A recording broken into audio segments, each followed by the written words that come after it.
A paz do Senhor, amados, um bom dia a todos. Espero que esteja tudo bem com você e com a sua casa. Hoje é o dia 199 da nossa leitura anual. Fique conosco.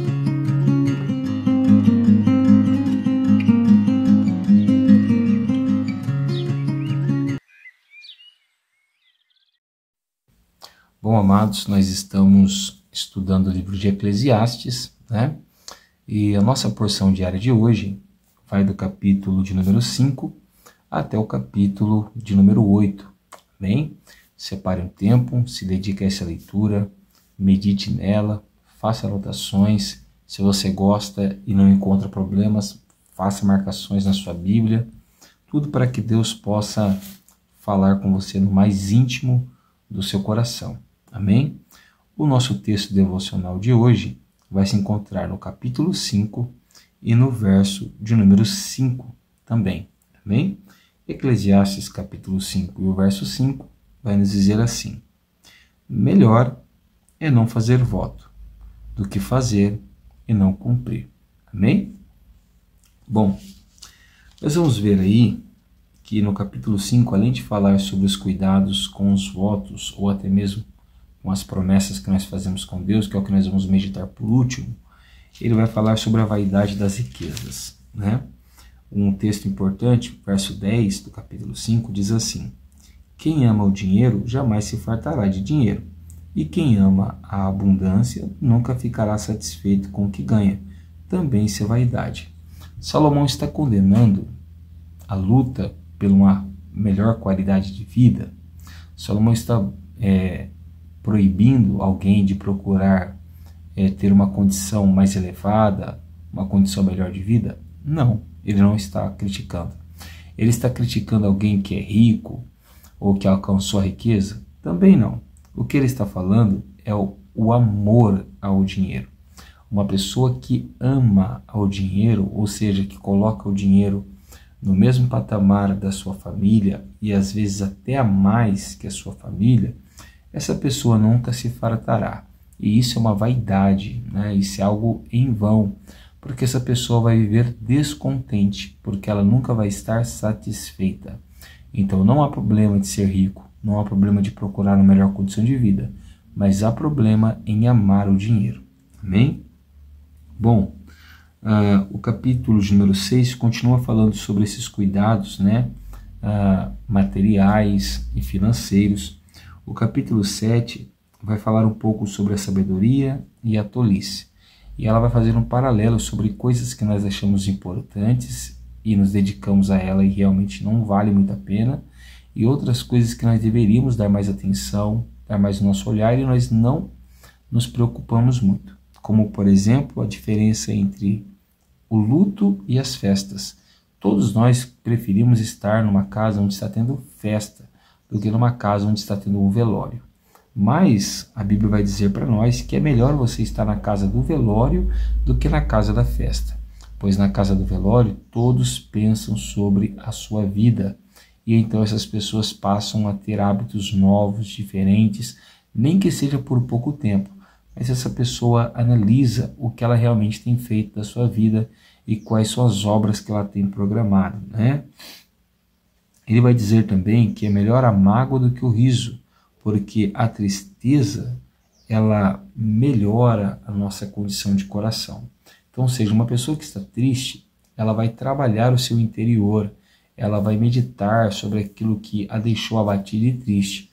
Uma pessoa eufórica, alegre, em um momento de plena satisfação, muitas das vezes a sua empolgação leva ela a cometer erros que ela em sã consciência não cometeria.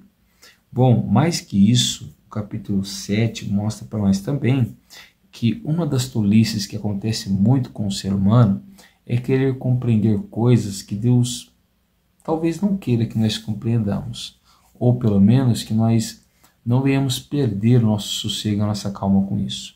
Uma delas, por exemplo, é a observação excessiva da obra de Deus. Não entendi, pastor.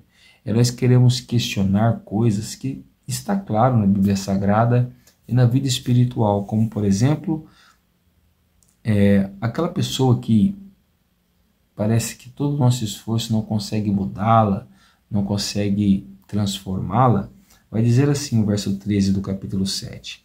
Observe as obras de Deus, pois quem poderá endireitar o que ele fez torto? Existem certas condições de algumas coisas e de algumas pessoas que nós não podemos reverter, porque Deus fez assim para os seus determinados propósitos. Então, são esforços que nós não vamos conseguir reverter, que nós não vamos conseguir mudar. Depois, no verso 14, ele volta a trabalhar o mesmo assunto sobre o luto e a tristeza, né? E a alegria e a festividade. E ele está falando assim, se você está passando por momentos bons na sua vida, você está tendo um tempo de prosperidade e de felicidade, seja feliz, aproveita, desfrute, compartilhe com as pessoas que você ama. Mas quando chegar o dia difícil, o dia da adversidade, não abandone Deus, considere essas coisas, que é Deus quem está enviando e Ele tem um propósito com o dia da adversidade para mim e para você. Amém? Bom, ele vai falar sobre algumas comparações interessantes ainda no capítulo 7. Eu não vou entrar nesse assunto porque é um assunto muito polêmico, mas vale a pena você ler, né? Caso você achar interessante, deixa aí no comentário. O capítulo 7 vai terminar falando que de tudo que Deus fez, de todas as obras, o homem é a obra-prima de Deus, a obra mais perfeita de Deus. Mas, olha que coisa interessante, Deus fez o homem reto. E aqui o homem não é no mesmo sentido que nós vimos no capítulo 13, um homem, né? Aqui está falando da humanidade, de Adão. Então Deus fez o ser humano reto, justo, perfeito, certo? Porém, o próprio homem atraiu para si problemas quando recusou a obediência e quando cometeu o pecado.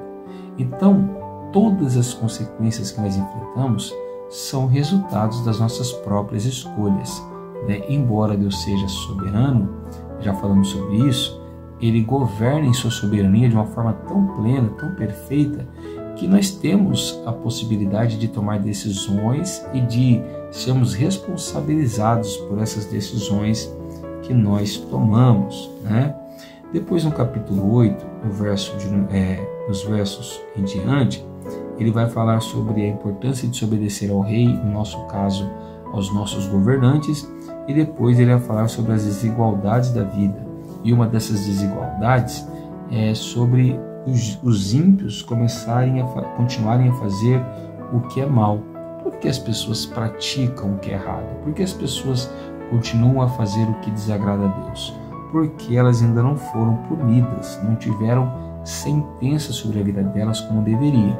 Mas isso não é um motivo para nós desanimarmos, porque haverá um dia em que Deus irá julgar e sentenciar todos aqueles que não amam e não obedecem a sua palavra. Amém? Bom, o nosso texto devocional de hoje, que se encontra lá no capítulo 5, verso 5, ele diz assim novamente: melhor é não fazer voto do que fazer e não cumprir. O capítulo 5 fala que quando você entrar na casa de Deus, você deve guardar o seu pé. E você deve se preocupar mais em ouvir do que em falar, o que muitas das vezes nós fazemos o contrário. Por que isso? Porque tudo o que você prometer para Deus, tudo o que eu prometer para Deus, eu preciso cumprir. Agora, olha que coisa interessante. Se você ler com atenção, você vai ver que Deus não obriga ninguém a prometer nada para Ele. Deus não obriga ninguém a fazer votos. E aqui não é uma crítica a uma placa de igreja, uma denominação, mas é um alerta para você que está sofrendo. Porque quando você promete algo para Deus e não cumpre, é como se você estivesse brincando com Deus. O próprio Escritor aqui diz que quando você promete algo, existe um anjo diante de você. E esse anjo registra o que você está prometendo. E esse anjo não vai te considerar por inocente quando você não cumprir a sua parte. Porque você faz um voto a Deus pedindo algo, Ele cumpre a parte dele. Ele é fiel em suas promessas. E quando você promete algo para Deus sem necessitar de se prometer e não cumpre, Deus então te tem por infiel. E todo aquele que quebra um compromisso, uma responsabilidade com Deus, ele tem que ser penalizado para que ele venha entender para quem ele está trabalhando e a quem ele está servindo. Então, fez um voto, cumpra. não pode cumprir, não vote. Deus não está pedindo para que você vote. Nós temos que entender que nós não precisamos barganhar com Deus para recebermos alguma coisa das suas mãos. Falamos muito sobre isso já. Deus não precisa de barganhas. Ele não precisa que o homem tente negociar uma bênção com ele. Apenas precisamos obedecer a sua palavra, amar a sua presença e buscá-lo constantemente. E naturalmente as bênçãos de Deus recairão sobre nós. Então, quando você entrar numa igreja, quando você entrar na casa de Deus, ou até mesmo em oração em casa, tome cuidado, não faça muitas promessas a Deus, principalmente promessas que você sabe que não vai cumprir, certo? Você está precisando de uma cura, de um milagre, de uma bênção, de algo sobrenatural? Você quer fazer um voto? Não tem problema. Mas não faça um voto porque alguém está te obrigando ou te pressionando. E você se sentiu coagido a fazê-lo e faz sem condições de cumprir esse voto. Não faça isso, porque Deus não vai te ter por inocente. Amém? Então, quando entrar na casa de Deus, ouça mais, fale menos, adore mais e prometa menos. Sirva a Deus apenas com retidão e exija menos de Deus. Ele sabe o que você precisa. E se você obedecer a Ele, no tempo certo, Ele vai conceder ao seu coração. Amém? Eu sou o pastor Tiago, da Igreja Pentecostal Poder da Palavra, e quero orar por você nessa manhã. Abra o seu coração, feche seus olhos e ore ao Senhor juntamente comigo. Amém? Senhor, nosso Deus e nosso Pai, somos gratos pela sua bondade, pela sua graça e pelo seu favor. E te pedimos o perdão pelo nosso pecado. Nos abençoa, Senhor, seja conosco em todos os momentos da nossa vida e coloca suas mãos poderosas sobre nós. Guia os nossos caminhos, livra-nos de todo mal e protege-nos de nós mesmos, Senhor. Muitas das vezes, na emoção, no calor do momento, fazemos promessas, votos, propósitos que nós não temos condições de cumpri-los. E depois pagamos um preço por isso, sofremos por isso, porque prometemos e fomos infiéis. Guarda o nosso coração, dai-nos humildade, dai-nos mansidão para prometermos o que conseguirmos, ou melhor, que nós não venhamos prometer nada para Ti, que nós apenas venhamos Te servir com amor, prazer e alegria, pois assim o Senhor cuidará de nós. É assim que nós te pedimos e te agradecemos, em nome de Jesus. Amém. Se você tem gostado do nosso trabalho, é humilde, é simples, mas é feito com amor. Deixa o like no vídeo, compartilha com alguém que precisa ouvir essa palavra. Você pode estar ajudando e abençoando alguém hoje. E se você não estiver inscrito, se inscreva no canal e ativa o sino. Amém? Que Deus te abençoe, fique com Ele e tenha uma ótima quinta-feira.